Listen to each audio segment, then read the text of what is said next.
सियासत की दुनिया में माँ बाप, भाई बहन, बेटी, दामाद कोई कुछ नहीं होता, क्योंकि आदमी जब ऊपर उठना चाहता है तब ये सब रिश्ते और जज्बात बोझ बनकर उसे नीचे घसीट लेते हैं।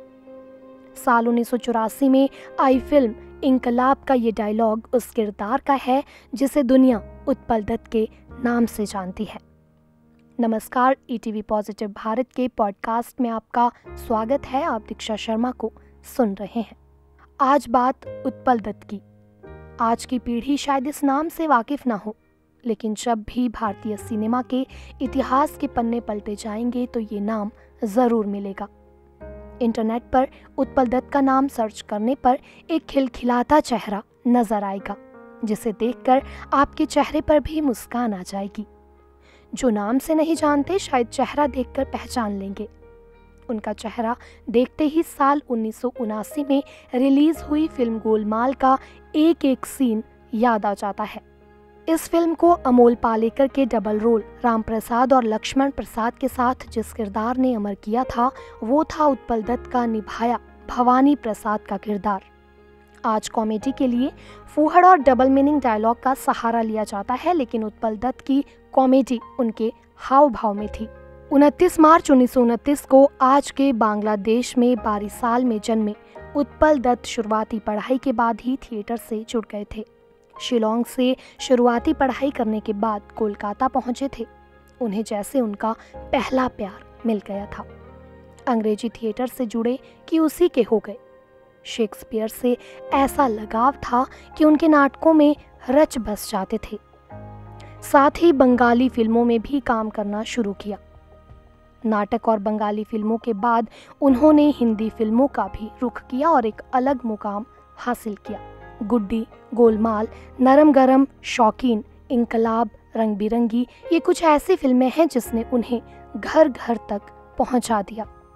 वो लीड रोल में ना रहकर भी स्क्रीन पर सबसे अलग उभर कर आते थे, लेकिन उनकी फिल्में समाज का आईना होने के साथ सरकार को भी आईना दिखाने का काम करती है।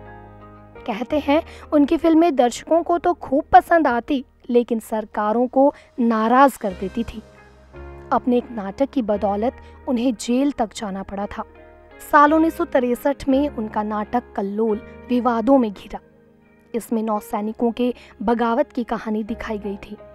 कहते हैं कि उस वक्त की राज्य सरकार को डर था कि उनका नाटक सरकार के खिलाफ माहौल बना सकता है, इसलिए उन्हें कई महीनों तक जेल में रहना पड़ा।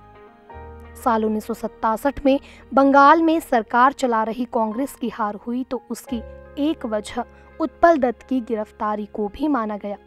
आपातकाल के दौरान में भी उन्होंने 3 नाटक लिखे थे जिन्हें सरकार की तरफ से बैन कर दिया गया था।